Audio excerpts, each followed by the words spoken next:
Hello everyone, welcome back to Mehra classes. A very good evening to everyone. How are you and how was your preparation is going? जैसा कि आप लोगों को पता है, Mehra classes ने MPPSC असिस्टेंट प्रोफेसर 2026 के लिए एक कोर्स कब से लॉन्च कर दिया है। हमने न्यू बैच लॉन्च करी है MPPSC असिस्टेंट प्रोफेसर मैथमेटिक्स के रिगार्डिंग।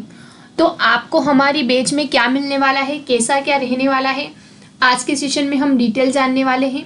जैसा कि आप सभी को पता है, 30 अगस्त को हमारा MPPSC असिस्टेंट प्रोफेसर मैथमेटिक्स का एग्ज़ाम होने वाला है। एग्ज़ाम प्लानिंग पूरी वेबसाइट पे अपलोड हो चुकी है। जो है हमारा 3 फेज़ में MPPSC असिस्टेंट प्रोफेसर होने वाली है। जो लास्ट वाला फेज़ है उसमें मैथमेटिक्स का एग्ज़ाम रखा गया है। हर बार फर्स्ट फेज़ में ही मैथमेटिक्स का एग्ज़ाम रखा जाता है, बट इस बार हमारे पास टाइम है। अगर अभी जनवरी से स्टार्ट करें तो हमारे पास अप्रोक्सीमेट 6 to 7 मंथ है हमारे पास असिस्टेंट प्रोफेसर के लिए प्रिपेयर करने के लिए। तो आप लोगों को क्या करना है, आपको जल्दी से जल्दी मेहरा क्लासेस से जुड़ जाना है, क्योंकि फ्रेंड्स लगातार ये तीसरी बार MP सेट हो रही है। 2022 में हुई थी MP सेट, उसके बाद 2024 में हुई थी और अब 2026 को 1 मार्च को MP सेट होने वाली है। तो जब MP सेट होती है तब असिस्टेंट प्रोफेसर की वैकेंसी आती है। आप लोगों को पता होगा कि जब सेट होती है तब असिस्टेंट प्रोफेसर की वैकेंसी आउट होती है।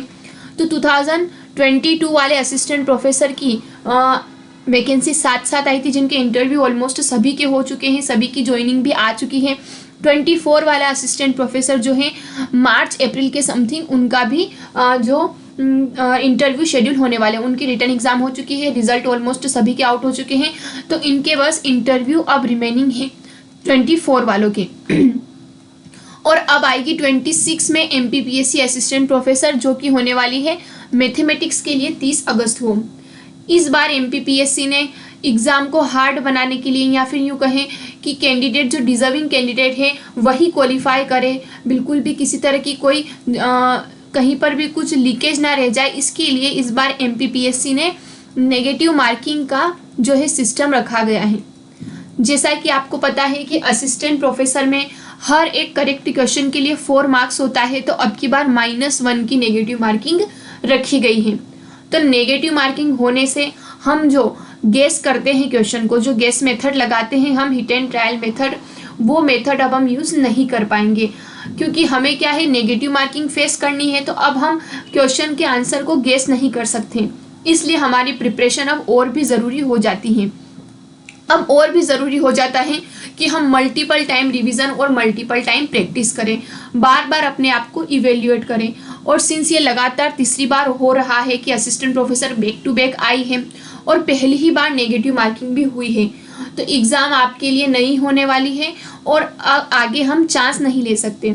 अगर आप लोग सोचते हैं कि अभी तो सिर्फ देकर देखते हैं, आगे देखेंगे क्या होता है, तो आपको ये नहीं करना है, क्योंकि आप लोगों के पास ये लास्ट अपॉर्चुनिटी भी हो सकती है, क्योंकि कंटिन्यूअसली तीसरी बार सेट और AP आई है, आगे की हम कोई गारंटी नहीं ले सकते।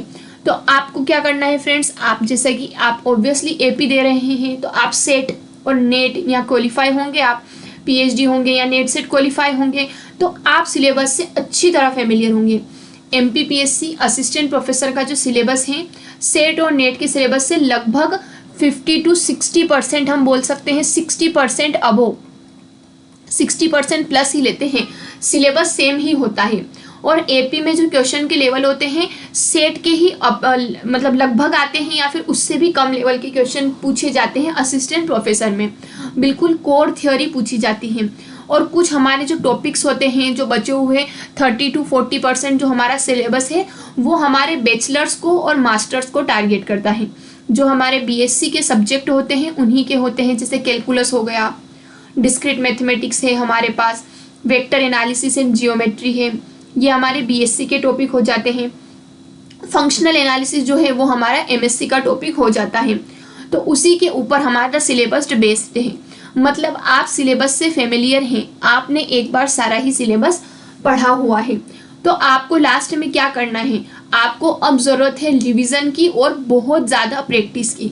आपको ज़रूरत है मल्टीपल प्रैक्टिस की। इतने प्रैक्टिस आपको करनी है कि अगर आपके पास कोई भी क्वेश्चन आए तो वो आपको देखा देखा लगे, ऐसा लगे कि ये क्वेश्चन या इससे सिमिलर हमने क्वेश्चन किया है।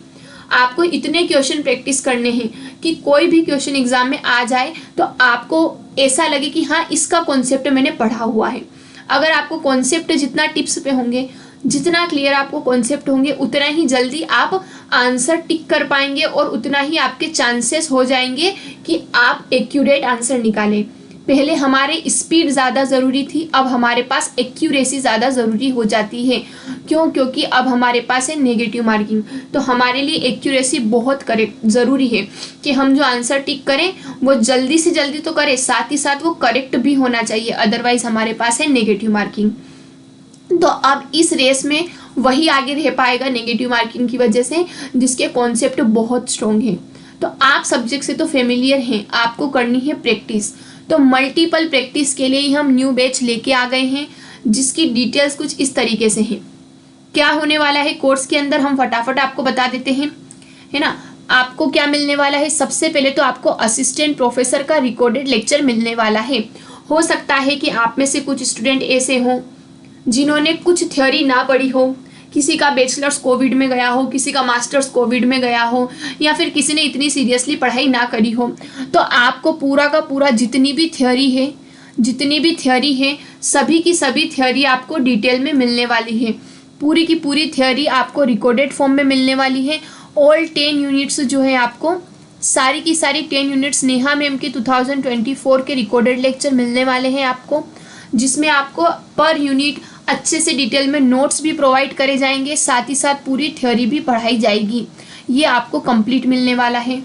अब आप थ्योरी करने के बाद, थ्योरी तो आप लोग ऑब्वियसली कर लेंगे, थ्योरी तो आप लोग बिल्कुल कर ही लेंगे, लेकिन थ्योरी करने के बाद आपको चाहिए प्रैक्टिस। क्या चाहिए आपको? प्रैक्टिस क्वेश्चन आपको चाहिए क्योंकि आपको ज़्यादा से ज़्यादा प्रैक्टिस करनी है, तभी तो आपकी कॉन्सेप्ट बिल्ड होंगे, तभी तो आपकी एक्यूरेसी बढ़ेगी। तो आपको ये तो सारा रिकॉर्डेड मिलने वाला है, साथ ही साथ लो जो लाइव आपके अभी चलने वाला है, जो अभी करंट में चल भी रहा है, वो है प्रैक्टिस। मैं आपको करवाने वाली हूँ कंप्लीट प्रैक्टिस। पहले हम टॉपिक वाइज प्रैक्टिस कर रहे हैं, है ना। हमने डिस्क्रीट मैथमेटिक्स जो है यूनिट 3 जो है डिस्क्रीट मैथमेटिक्स से हमने स्टार्टिंग कर दी है। कंट्रीब्यूशन ऑफ इंडियन मैथमेटिशियन वाला जो टॉपिक है उस पर लेक्चर अपलोड हो चुके हैं। साथ ही साथ हमने graph theory, tree, circuit, walk, इन सब के ऊपर भी लेक्चर अपलोड कर दिए हैं। साथ ही साथ अब हमने लॉजिक्स पर भी अपलोड कर दिए हैं। अगला जो हमारे होने वाला है एल्जेब्रा एंड ट्रिग्नोमेट्री का टॉपिक हमारा होने वाला है। तो हमने एक यूनिट को देखिए कितना डिटेल में हमने करने की कोशिश करी है। हमने एक यूनिट जो है डिस्क्रीट मैथमेटिक्स, यूनिट 3 जो है डिस्क्रीट मैथमेटिक्स, उसको हमने 5 पार्ट में डिवाइड करा था। पहला था कंट्रीब्यूशन ऑफ इंडियन मैथमेटिशियन, उसके बाद दूसरा हमने करा था डिस्क्रीट मैथमेटिक्स, तीसरा हमने करा था लॉजिक्स, चौथा हमारा है एल्जेब्रा और पांचवा हमारा है ट्रिग्नोमेट्री। तो एक यूनिट को ही हमने 5 पार्ट में डिवाइड करा है। उन्हीं 5 की हमने टॉपिक वाइज मल्टीपल लेक्चर्स लिए हैं, एक एक दो दो तीन तीन लेक्चर्स भी लिए हैं मल्टीपल। आपको उनकी प्रैक्टिस देखने को मिलेगी। तो एक यूनिट को भी हमने कम से कम 10 से 12 लेक्चर में अच्छे से डिवाइड करा है। उसके बाद फिर पूरी यूनिट वाइज करने वाले हैं, है ना। पहले यूनिट के सब पार्ट, फिर पूरी की पूरी यूनिट पहले हमने टॉपिक वाइज करा है। यूनिट को 5 सब चैप्टर्स में डिवाइड करा है, फिर उस पूरे यूनिट की यूनिट वाइज करने वाले हैं। उसके बाद फिर कंप्लीट एक यूनिट को कंप्लीट करने के बाद 2-2, 5-5 यूनिट को मिक्स करके मिक्स्ड क्वेश्चन करने वाले हैं। उसके बाद फिर पूरे ही 10 यूनिट का सिलेबस मिलाकर हम प्रैक्टिस क्वेश्चन करने वाले हैं। जितने भी क्वेश्चन बन सकते हैं, मैक्सिमम 2000, 3000 जितने भी क्वेश्चन हैं, 4000 जितने भी बनेंगे। अभी हमारे पास अप्रोक्सीमेट 6 से 7 महीने हैं। इन पूरे महीने में हम प्रैक्टिस करने वाले हैं। उसके बाद हम करने वाले हैं रिवीजन सेशंस, क्योंकि अगर आप लगातार 3, 4, 5 महीने तक प्रैक्टिस करेंगे तो फिर आप थ्योरी से थोड़ा दूर हो जाएंगे। और लास्ट में स्टूडेंट्स की एमपी सेट में भी हमारे बिल्कुल स्टूडेंट का बहुत ही ज़्यादा लास्ट में ये था कि मैम आप अब एक बार फटाफट से फास्ट ट्रैक रिवीजन करवा दीजिए। तो जो एक 1 मंथ या जो 20 लेक्चर या 25 लेक्चर की थ्योरी थी, उनको हमने 2 3 लेक्चर में शॉर्ट नोट्स में निपटाया है, फटाफट फास्ट ट्रैक में कंप्लीट थ्योरी को। तो उसी तरह आपको थियोरी सेशन भी मिलने वाला है, एंड में रिवीजन सेशन, लेकिन हम आपको अभी करवाने वाले हैं कंप्लीट प्रैक्टिस। आप बिल्कुल ऐप पर जाकर देख सकते हैं। साथ ही साथ आपको मिलने वाली है टेस्ट सीरीज, जहां रियल टाइम में आप टेस्ट लगा सकते हैं। उसके अलावा हर सैटरडे संडे को डाउट सेशन होने वाले हैं। अगर आपको डाउट लाइव पूछना है तो आप सेशन में आकर पूछ सकते हैं। अगर आप उस वक्त अवेलेबल नहीं है तो आप आपके व्हाट्सएप ग्रुप में पूछ सकते हैं, जहाँ पर मैं भी ज्वाइन रहूँगी, आपके सारे सब्जेक्ट के फ्रेंड ज्वाइन रहेंगे, आपके सब्जेक्ट कलीग्स ज्वाइन रहेंगे, जहाँ पर आपको क्या है जल्दी से जल्दी आपको आपके डाउट का सॉल्यूशन मिल जाएगा। इसके अलावा हम करने वाले हैं जितने भी प्रीवियस ईयर क्वेश्चन हुए हैं, क्योंकि प्रीवियस ईयर क्वेश्चन हमारे पास मेन हो जाते हैं। प्रीवियस पैटर्न ही हमको बताता है ना, मैथमेटिक्स क्या होती है, स्टडी ऑफ पैटर्न नहीं तो होती, हमको पैटर्न पकड़ना है कि किस तरह के क्वेश्चन पूछे जा रहे हैं, उसी से हम प्रिडिक्ट करते हैं कि किस तरह के क्वेश्चन पूछे जाएंगे, तो वो होंगे पीवाईक्यू से। तो एमपी से 2022 सॉरी असिस्टेंट प्रोफेसर 2022-24, उसके अलावा आसपास के स्टेट में लेटेस्ट जितनी भी असिस्टेंट प्रोफेसर एग्जाम्स हुई हैं, जिनका सिलेबस और हमारा सिलेबस सेम है, सभी का हम प्रीवियस ईयर क्वेश्चन का डिटेल्ड सॉल्यूशन करने वाले हैं। इतना सब आपको मिलने वाला है असिस्टेंट प्रोफेसर के कोर्स में। सिलेबस आप लोगों ने ऑब्वियसली पढ़ा होगा, बट आपको राइट डायरेक्शन में कहाँ पर प्रैक्टिस करनी है वो आपको मिलने वाला है हमारे कोर्स में। ये कोर्स की डिटेल है।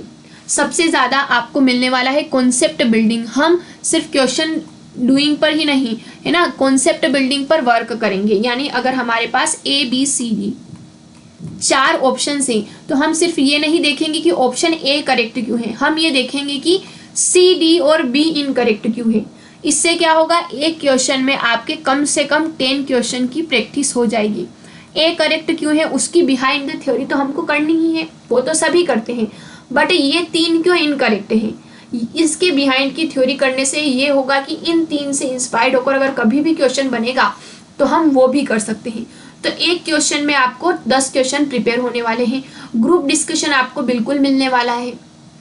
इम्पोर्टेंट रिजल्ट, क्वेश्चन प्रैक्टिस करते वक्त जो थ्योरम या जो रिजल्ट या जो फॉर्मूला इम्पोर्टेंट है उसको वहीं पर राइट करवाएंगे, ताकि आपके साथ के साथ शॉर्ट नोट्स प्रिपेयर हो सके। लास्ट में आपको कंप्लीट रिवीजन, किसी भी टॉपिक को प्रैक्टिस करने के बाद भी आपको लगता है कि मैं इसमें इतना कंफर्टेबल नहीं हूँ, तो आपको उसकी कंप्लीट रिवीजन मिलेगी और आप इसी से आपको कंप्लीट इवेल्युएट कर पाएंगे due to by test series and by practice session. आप अपने आप को इवेल्युएट कर पाएंगे। और प्राइस कितनी है इसकी, प्राइस है 3999। बस इतनी सी प्राइस में आपको मिलने वाला है कंप्लीट जितना भी मैंने आपको बताया है, सारा ही आपको हमारे सिलेबस में मिलने वाला है। So without any delay fast join करिए हमारे सेशन को, मेहरा क्लासेस ऐप डाउनलोड करिए। ओके, तो ये थी हमारी कोर्स की डिटेल। तो चलिए कुछ क्वेश्चंस कर लेते हैं। This is our first question. क्या है पहला क्वेश्चन, आप पढ़ेंगे। ये जो हमारा आज का सेशन है उसमें हम डिस्क्रीट मैथमेटिक्स के कुछ क्वेश्चंस करने वाले हैं। Okay, the first question is the degree of any vertex of a graph. कोई भी ग्राफ है, ऑब्वियसली आप ग्राफ थ्योरी पढ़ते हैं डिस्क्रीट मैथमेटिक्स में, तो कोई भी वर्टेक्स है, वर्टेक्स की डिग्री क्या होती है। The number of edges incident with the vertex, vertex से इंसिडेंट या जुड़ी हुई जो एजेस है वो। Number of vertex in a graph, कितनी टोटल वर्टेक्स हैं ग्राफ में वो। Number of vertices adjacent to the vertices, एक वर्टेक्स से कितनी अलग अलग वर्टेक्स जुड़ी हुई है वो। या number of edges in a graph, या फिर एक ग्राफ में टोटल कितनी एजेस हैं। तो डिग्री ऑफ वर्टेक्स किससे डिफाइंड होती है ये आपको बताना है। तो एज यूजुअल जैसा कि हमारे प्रैक्टिस सेशन का रूल है, वीडियो को पॉज करके पहले आप ट्राई करेंगे, ठीक है, और फिर उसके बाद आंसर देखेंगे। अगर आंसर करेक्ट है तो खुद को नंबर मार्क करेंगे 4, इनकरेक्ट है तो मार्क करेंगे -1, और सेशन के लास्ट में देखेंगे कि आपने कितने आउट ऑफ कितने करे हैं। इसी तरह से आपको इवेल्युएट करना है खुद को। सो इसका सॉल्यूशन मैं आपको बताती हूँ। आई होप कि आप सभी ने अच्छे से क्वेश्चन को पढ़ लिया होगा और कुछ से सॉल्यूशन ट्राई करा होगा। सबसे पहले ग्राफ जो होता है, देखिए सपोज करिए मैंने एक ग्राफ बनाया है, थोड़ा टेढ़ा बन गया है, इसको सही कर लेते हैं। सपोज हमारा ये ग्राफ है, ये तो फिर से ही टेढ़ा बन गया है, चलिए कोई बात नहीं। ये कुछ हमारा ग्राफ है। वर्टेक्स क्या होते हैं, ये जो कॉर्नर वाले पॉइंट है इनको हम वर्टेक्स बोलते हैं। V1, V2, V3, V4। Okay, am I correct? Yes, I am correct.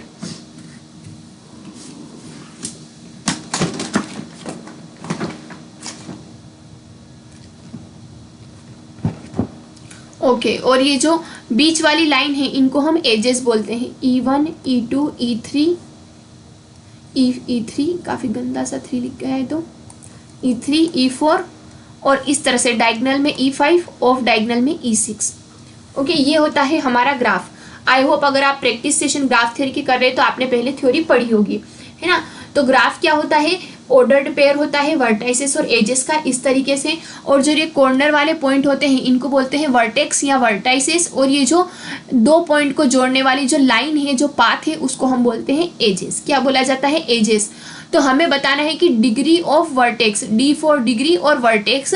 तो सबसे पहले V1 की बात करते हैं। डिग्री क्या होती है वर्टेक्स की, वर्टेक्स की डिग्री होती है कि इससे कितनी एज जुड़ी हुई है, कितनी एजेस इससे जुड़ी हुई है। तो कितनी एज जुड़ी हुई है, डिग्री V1 से E1 जुड़ी हुई है, E5 जुड़ी हुई है और E4 जुड़ी हुई है। तो कुल 3 एजेस इससे इंसिडेंट हैं, तो इसकी डिग्री कितनी हो जाएगी, 3 हो जाएगी। इसी तरह अगर हम V2 की डिग्री देखना चाहें, V2 से कितनी एज जुड़ी हुई है, E1, E2 और E5, मतलब इससे भी 3 एजेस जुड़ी हुई हैं। V3 से कितनी जुड़ी हुई है, V3 से जुड़ी हुई है E2, E5 और E3, मतलब 3 इससे भी जुड़ी हुई है। सिमिलरली जो V4 है उससे भी 3 जुड़ी हुई है, मतलब हर एक की डिग्री 3 है। तो डिग्री क्या हो जाएगी कि कितनी नंबर ऑफ एजेस इस वर्टेक्स के साथ इंसिडेंट है, इस वर्टेक्स से जुड़ी हुई है, उसको हम कहेंगे डिग्री। तो ऑप्शन नंबर ए हमारा करेक्ट हो जाएगा, rest are incorrect. Okay, I hope आपको क्वेश्चन समझ में आ गया हो। अगर सही है तो 4 मार्क्स करेंगे और अगर गलत है तो -1 करेंगे। इसी तरह आपको खुद को इवेल्युएट करना है। Move to the next question. Okay, here is our next question. क्या है, length of a walk on a graph. एक ग्राफ है, उसमें वॉक जो होती है उसकी लेंथ कितनी होती है। तो हमें बताना है कि लेंथ कितनी होती है।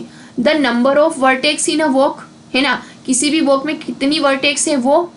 The number of edges in a walk, कितनी एजेस है वॉक में वो। Total number of edges in a graph, graph में कुल मिला के कितनी एज है।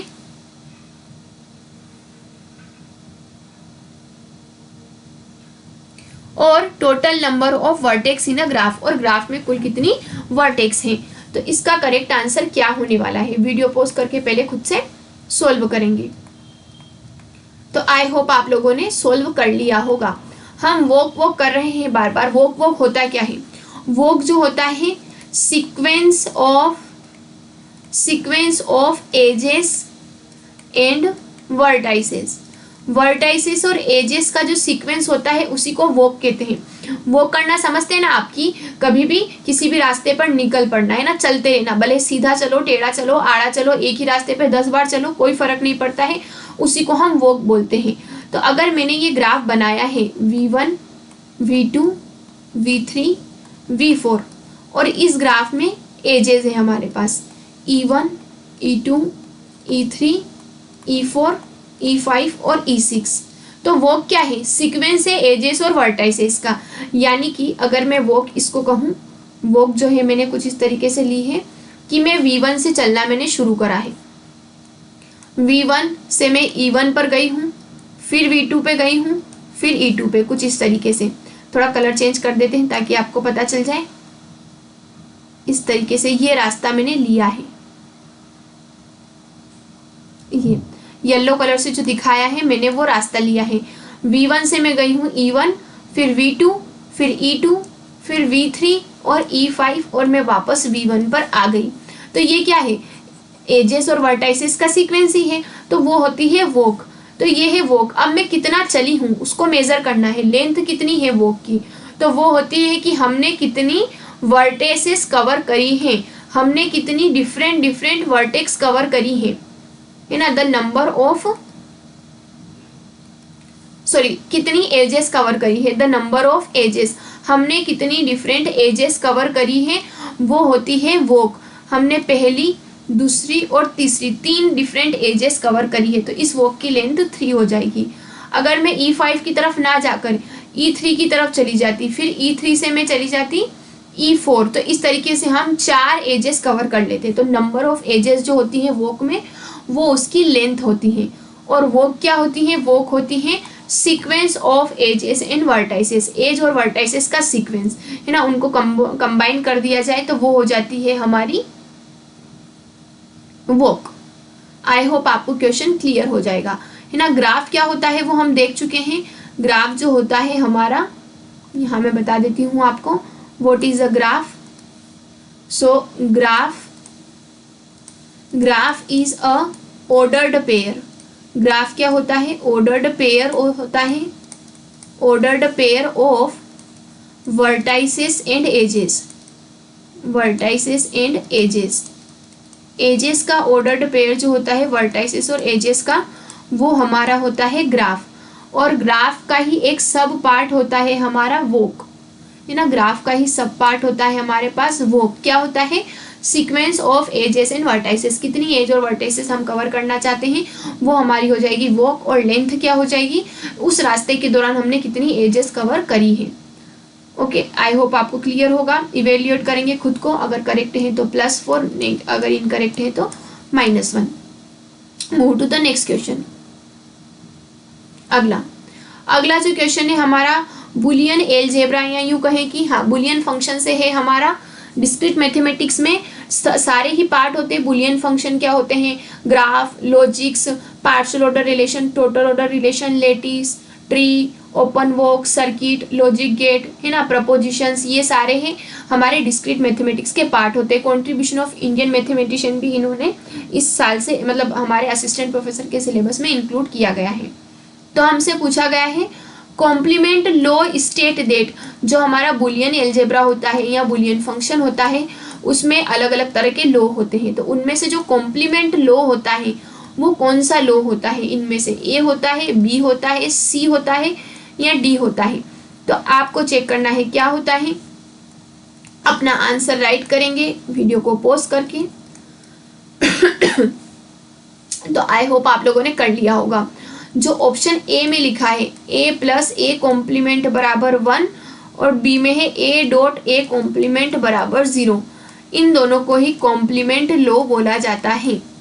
कॉम्प्लीमेंट लो इन दोनों को ही बोला जाता है लॉजिक में, है ना। इसको अगर हम लॉजिक्स में लिखना चाहें, अगर हम इसको लॉजिक्स में लिखना चाहें तो इस तरीके से लिखा जाता है। लॉजिक्स में जो प्लस होता है उसको और यानी कि इस सिंबल से लिखा जाता है, और जो डॉट होता है उसको एंड यानी कि इस सिंबल से लिखा जाता है। और लॉजिक्स में 1 का मतलब होता है ट्रू और 0 का मतलब होता है फॉल्स। तो जो हमारा फर्स्ट वाला रूल है वो बन जाएगा हमारा ए कोई भी स्टेटमेंट और ए का कॉम्प्लीमेंट या ए का नेगेशन अगर आए तो वो होएगा फॉल्स, ट्रू हो जाएगा वो। और अगर ए एंड ए का कॉम्प्लीमेंट अगर लें तो वो स्टेटमेंट हो जाएगा हमारे पास फॉल्स। यानी कि इसको ऐसा कहेंगे,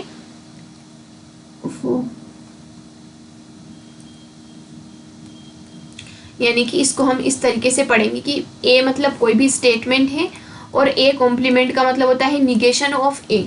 जैसे ए मैंने बोल दिया दिस इज एन एप्पल, है ना, तो निगेशन क्या हो जाएगा? This is not an apple, है ना, वो हो जाएगा निगेशन। तो कोई भी स्टेटमेंट और उसका निगेशन दोनों में से एक अगर चूज करा जाए तो वो ट्रू हो जाएगा, लेकिन दोनों को ही कंबाइन करा जाए तो वो फॉल्स हो जाएगा। ये होता है लॉजिक्स। प्लस को और से ये सिंबल नहीं बनाती हूँ लॉजिक्स में, इसका भी बड़ा मतलब होता है प्लस को सिंबल, प्लस को और या फिर इस तरह के सिंबल से, और डॉट को एंड या फिर इस तरह के सिंबल से डिनोट किया जाता है इन लॉजिक्स, है ना। लॉजिक्स का ये रूल होता है। आई होप आपको क्वेश्चन अच्छे से क्लियर हो गया होगा। अगर ये भी आए तो इनको भी कॉम्प्लीमेंट लो ही बोला जाता है, कॉम्प्लीमेंट लो ही इनको भी बोला जाता है। Move to the next question. Okay, अगला क्वेश्चन जो है हमारा वापस एलजेब्रा बुलियन फंक्शन या बुलियन एलजेब्रा से ही क्वेश्चन है। द रिलेशन, ये रिलेशन का है? कंटेनमेंट का, सबसेट का या फिर कंटेन का। कंटेंट्स बोलते हैं ना, ए कंटेंट इन बी, तो ये कंटेंट्स का जो है रिलेशन है किसके ऊपर है? पावर सेट के ऊपर। पावर सेट पता है ना, अगर ए कोई भी सेट है, सपोज करिए ए कोई भी सेट है तो पी ए का मतलब होता है set of all subset, set of all subset. A के जितने भी सबसेट हैं उनका जो कलेक्शन ऑफ ऑल सबसेट बोलेंगे सेट ऑफ ऑल सबसेट, या फिर कलेक्शन, चलिए सेट भी बोल देते हैं। सेट ऑफ ऑल सबसेट को बोलते हैं पावर सेट से, और ये जो होता है ये सबसेट का सिंबल होता है। तो कोई भी power set with this symbol क्या बनाएगा, है ना, टोटल ऑर्डर सेट बनाएगा, पार्शियल ऑर्डर सेट बनाएगा, नाइदर बनाएगा या फिर इक्विवेलेंस रिलेशन बनाएगा। तो सबसे पहले देखिए रिलेशन, क्यों सेट की बात हो रही है तो सेट बनाएगा, तो रिलेशन हम यहाँ से काट देते हैं। दूसरी बात, पार्शियल ऑर्डर और टोटल ऑर्डर सेट क्या होता है, बुलियन अलजेब्रा में होता है पार्शियल ऑर्डर्ड सेट, जिसको हम पोसेट बोलते हैं। ऐसा सेट, है ना, ये एक रिलेशन है, ठीक है। इस रिलेशन के साथ अगर आर कोई भी रिलेशन दिया है, अगर आर एनी रिलेशन है, ए कोई भी सेट है, तो इसे पोसेट यानी पार्शियल ऑर्डर सेट कब कहा जाएगा, जब ये रिलेशन आर क्या हो जाए, रिफ्लेक्सिव रिलेशन हो जाए। जब ये रिलेशन आर क्या हो जाए, रिफ्लेक्सिव रिलेशन हो जाए, एंटीसिमेट्रिक हो जाए, और तीसरा है ट्रांजिटिव हो जाए। अगर इस तरह का रिलेशन, ये तीनों कंडीशन अगर कोई रिलेशन होल्ड कर देता है तो उसे हम बोलेंगे पार्शियल ऑर्डर्ड सेट, या पार्शियल ऑर्डर, उस रिलेशन को पार्शियल ऑर्डर रिलेशन और उस सेट को पार्शियल ऑर्डर सेट कहा जाता है।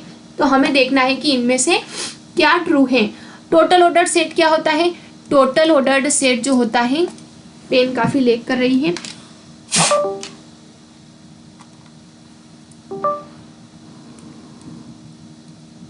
पेन वर्क नहीं कर रही, ओके। जो हमारा टोटल ऑर्डर्ड सेट होता है वो क्या होता है, क्या प्रॉब्लम हो गई, देखिए अगर कोई रिलेशन आर रिफ्लेक्सिव हो जाए, फर्स्ट कंडीशन रिफ्लेक्सिव हो जाए, एंटीसिमेट्रिक हो जाए, मतलब पोसेट की तो सारी ही कंडीशन होल्ड करें, ट्रांजिटिव हो जाए, है ना, ये तीन तो हो ही जाए, लेकिन टोसेट में एक और एक्स्ट्रा कंडीशन आ जाती है, फोर्थ वाली कंडीशन जो होती है कंपेरेबिलिटी की, यानी कोई भी दो एलिमेंट ले वो आपस में कंपेयर कर सके, है ना, या तो ए बी से रिलेटेड हो या बी ए से रिलेटेड हो, तो उसे कंपेरेबिलिटी कहा जाएगा। तो अब हमें चेक करना है कि इस लेस देन के साथ पार्शियल ऑर्डर रिलेशन है कि टोटल ऑर्डर रिलेशन है। सो अगली स्लाइड पर हम चेक करते हैं। वाइट कलर विजिबल है, बिल्कुल है। तो हमारा सबसे पहले हमारा पी ए का मतलब क्या है, power set of A with containment relation. तो सबसे पहले हमें देखना है रिफ्लेक्सिव, कि क्या हमारा ये जो रिलेशन है ये रिफ्लेक्सिव है क्या। तो देखिए रिफ्लेक्सिव का मतलब क्या होता है कि अगर कोई भी एलिमेंट सेम एलिमेंट रिलेटेड हो, यानी कि अगर मैं मान लीजिए एस मैंने कोई भी पावर सेट में से ले लिया, एस क्या है, सबसेट है। तो देखिए एस खुद का सबसेट तो होता है, कोई भी सेट खुद का सबसेट तो होता है, तो यहाँ से एस रिलेटेड टू हो जाएगा एस फॉर ऑल एस, मतलब मैं कोई भी सबसेट ले लूँ पावर सेट का, वो खुद का तो सबसेट होता ही है, वो खुद के साथ रिलेशन में तो होता ही है। तो यहाँ से हमारा जो ये रिलेशन है ये क्या हो जाएगा, रिफ्लेक्सिव तो हो जाएगा। दूसरा हमको देखना है एंटीसिमेट्रिक।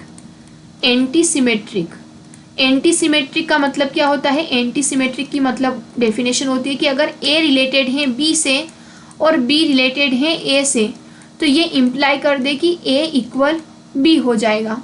तो देखिए मैंने S1 और S2 दो ऐसे सेट लिए हैं कि ए पहला रिलेटेड है दूसरे से, दूसरा रिलेटेड है पहले से। ध्यान से देखेंगे, S1 सबसेट है S2 का और S2 सबसेट है S1 का, तो ये क्या इम्प्लाई करेंगे, S1 बराबर S2 के। तो यहाँ से ये क्या हो जाएगा, ये रिलेशन एंटीसिमेट्रिक भी हो जाएगा। तीसरा है हमारा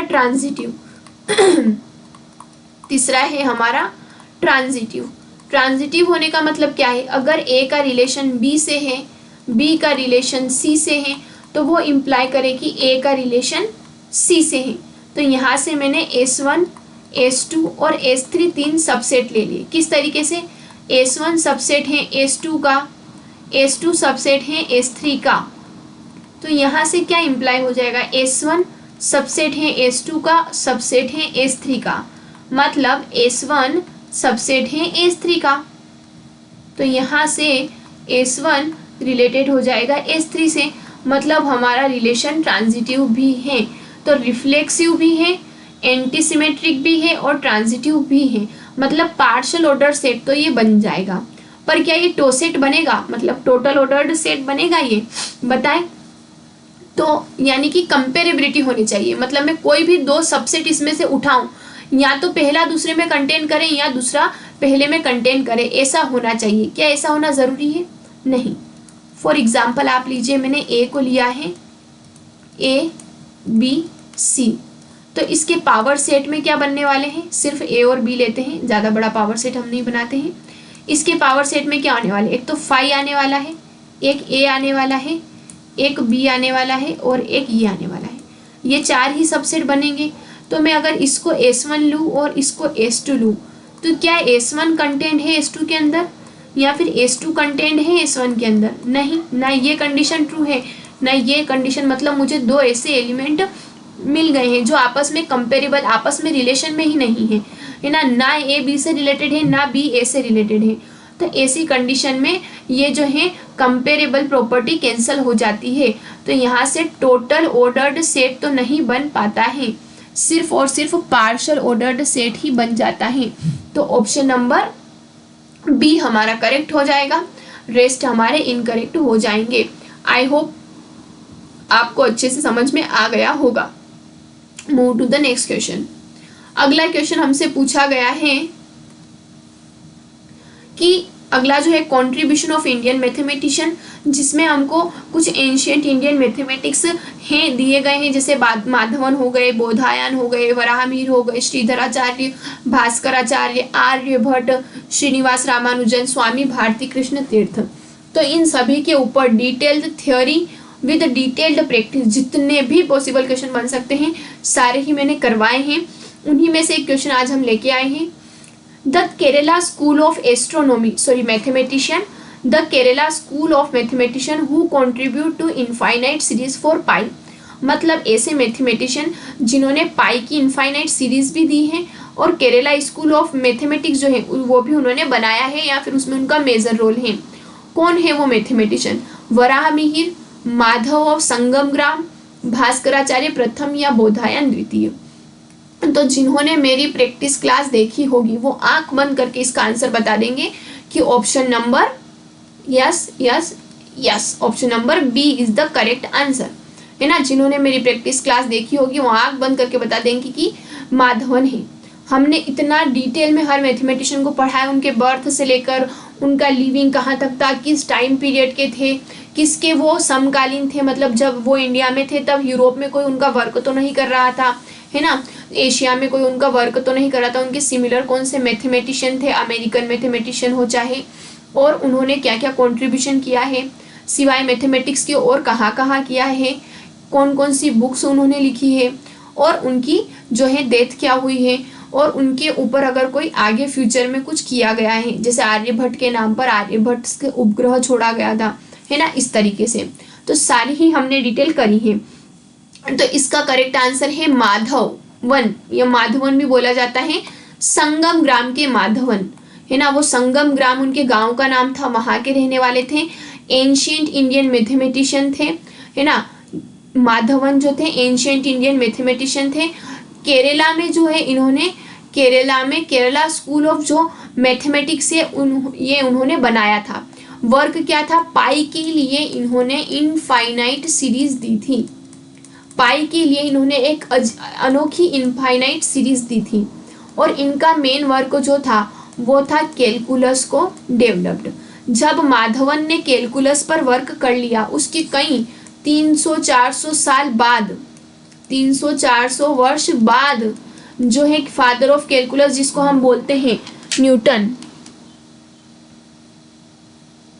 है ना, 300 से 400 साल बाद न्यूटन और लेबनीज ने इनका वर्क आगे फॉलो करा था, है ना। न्यूटन और लेबनीज जिसको हम बोल देते हैं फादर ऑफ कैलकुलस, उनसे 200, 300, 400 साल पहले ही उन्होंने इंडिया में पूरा कैलकुलस डेवलप कर लिया था। इन्हें फादर ऑफ इंडियन कैलकुलस बोला जाता है, फादर ऑफ इंडियन कैलकुलस। इन्होंने न्यूटन लेबनीज सीरीज जो है, जो न्यूटन और लेबनीज ने तो कई सालों बाद दी थी, 200, 300, 400 साल पहले इन्होंने ही सारी Newton Leibniz series, Taylor series, Maclaurin series, pi के लिए इनफाइनाइट सीरीज, इतनी डिफरेंट डिफरेंट टाइप की कैलकुलस में इन्होंने वर्क करा है, सारा ही इन्होंने कर रखा है। मास्टर ऑफ कैलकुलस या फादर ऑफ इंडियन कैलकुलस इन्हें कहा जाता है। और इन्होंने केरला स्कूल ऑफ मैथमेटिक्स चलाया है, ओपन करा था, जिसमें कैलकुलस से रिलेटेड इन्होंने जो है रिसर्च करी है और आज भी वहाँ रिसर्च होती है। ऑब्वियसली वो बहुत ही फेमस इंस्टीट्यूट है। इन्होंने एस्ट्रोलॉजर भी थे, ये एस्ट्रोलॉजर भी, एस्ट्रोनॉमी में भी इन्होंने बहुत वर्क किया है। एस्ट्रोनॉमी में भी इनका एक मेजर वर्क रहा है एस्ट्रोनॉमी। इन्होंने सिर्फ कैलकुलस को डेवलप्ड ही नहीं किया, उसके जितने पॉसिबल प्रैक्टिकल यूज थे एस्ट्रोनॉमी में इन्होंने सारे ही करे हैं। इन्हें माधवन बोला जाता है, संगम ग्राम के माधवन, एंशियंट इंडियन मैथमेटिशियन। तो इनकी सारी डिटेल हमने पढ़ी है, तो इसका करेक्ट आंसर हो जाएगा ऑप्शन नंबर बी, संगम ग्राम के माधवन। ओके, अब हम लॉजिक्स पढ़ ही रहे हैं, तो कुछ क्वेश्चन हमारे बुलियन अलजेब्रा से भी आ गए हैं, लॉजिक से भी आ गए हैं। क्या पूछा गया है? द बुलियन एक्सप्रेशन, ये जो बुलियन एक्सप्रेशन है ये किसके इक्विवेलेंट है? तो पहले इस बुलियन एक्सप्रेशन को मैथमेटिक्स में बदल देते हैं, P and negation of Q, ठीक है, और Q और negation of P and Q। तो सबसे पहले एंड को लिखते हैं डॉट से, और को लिखते हैं प्लस से, और निगेशन को लिखते हैं कॉम्प्लीमेंट से, है ना। ये हमारे रूल्स होते हैं, मैंने आपको अच्छे से पढ़ाए हैं लॉजिक्स में, ठीक है। तो P dot Q complement plus Q plus P complement dot Q, ये इसका हो गया है mathematical form.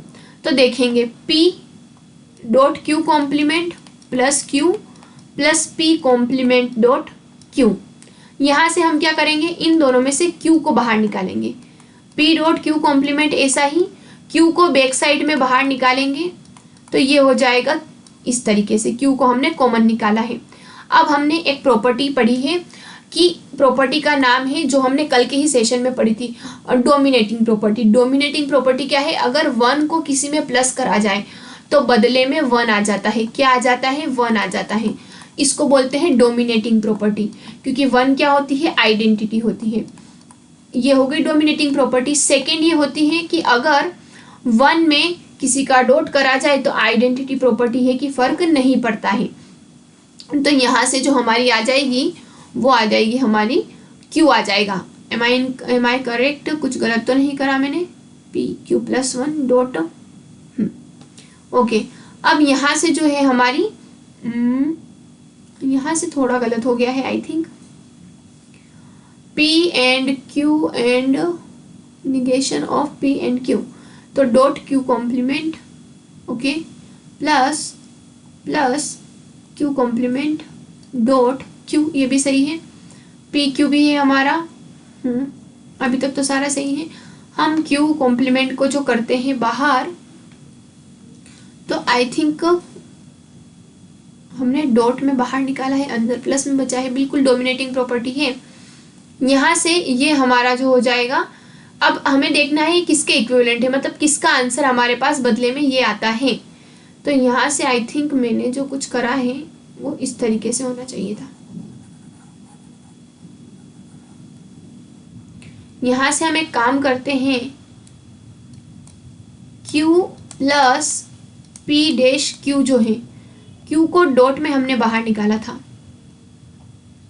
1 plus P complement dot Q, बिल्कुल। तो यहाँ से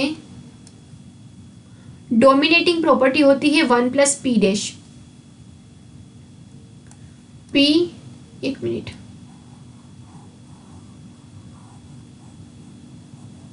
ओके चलिए, आई थिंक इस क्वेश्चन में थोड़ी सी मुझे कंफ्यूजन है, तो इस क्वेश्चन को है हम नेक्स्ट सेशन में सोल्व कर लेंगे। इसका जो आंसर है इसको एक बार और हम कर लेते हैं। एंड को लिखते हैं डॉट से, और को लिखते हैं प्लस से, बिल्कुल हमने सही करा है। तो the boolean expression is equivalent to, ये क्वेश्चन हम अपने सेशन में कर चुके हैं, बट मुझे ऐसा लगता है कि इसमें कहीं प्रिंट मिस्टेक थी। P dot Q complement plus Q plus P complement and dot Q, okay.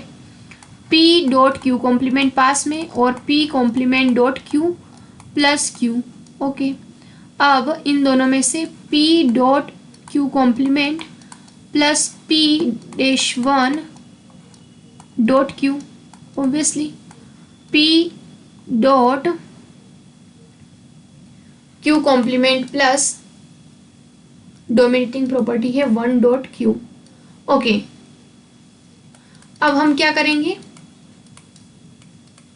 ये जो 1 है इस 1 को हम लिख सकते हैं Q, if I am not incorrect.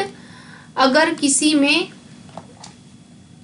P dot P plus P complement, बिल्कुल लिख सकते हैं P प्लस P कॉम्प्लीमेंट, यहाँ से हो जाएगा P Q कॉम्प्लीमेंट, थोड़ा यहाँ लिख देते हैं हम, plus P Q plus P complement Q, यहाँ से P बाहर, Q complement plus Q plus P complement Q, यहाँ से Q प्लस Q कॉम्प्लीमेंट जो होता है 0 हो जाएगा। और चलिए इसको मैं देख के बता दूंगी, इसमें थोड़ा सा कंफ्यूजन है तो इसको हम एज अ होमवर्क लिखते हैं। अगर आप लोग कर लेते हैं तो वेल एंड गुड, अगर नहीं हो पाता है तो मैं आपको इसको चेक करके बता दूंगी। Move to the next question, है ना। फर्स्ट ऑफ ऑल इसको HW कर लेते हैं, अगर हो जाए तो ठीक, नहीं तो I will do it in next session. Okay, अगला जो हमारा क्वेश्चन है वो है, ये जो एक्सप्रेशन दिया है ये क्या है, टोटोलॉजी है, कॉन्ट्राडिक्शन है, टोटोलॉजी कॉन्ट्राडिक्शन है या कंटीजेंसी। तो अब देखेंगे टोटोलॉजी कॉन्ट्राडिक्शन और कंटीजेंसी क्या होता है। टोटोलॉजी जो होता है, टोटोलॉजी का मतलब है ऐसा स्टेटमेंट जो हमेशा ट्रू वैल्यू दे, है ना। किसी भी कंडीशन में, चाहे कैसे भी सर्कमस्टेंसेस हो, हमेशा ट्रूथ जो आउटपुट आता है उसे कहते हैं टोटोलॉजी। ऐसा स्टेटमेंट जिसका आउटपुट हमेशा ट्रूथ आता है उसे बोलते हैं टोटोलॉजी। कॉन्ट्राडिक्शन का मतलब होता है किसी भी सर्कमस्टेंसेस में अगर स्टेटमेंट हमेशा फॉल्स आता है तो उसे बोलते हैं कॉन्ट्राडिक्शन। और कॉन्टीजेंसी का मतलब होता है ऐसा स्टेटमेंट जो ना तो टोटोलॉजी हो, है ना, नाइदर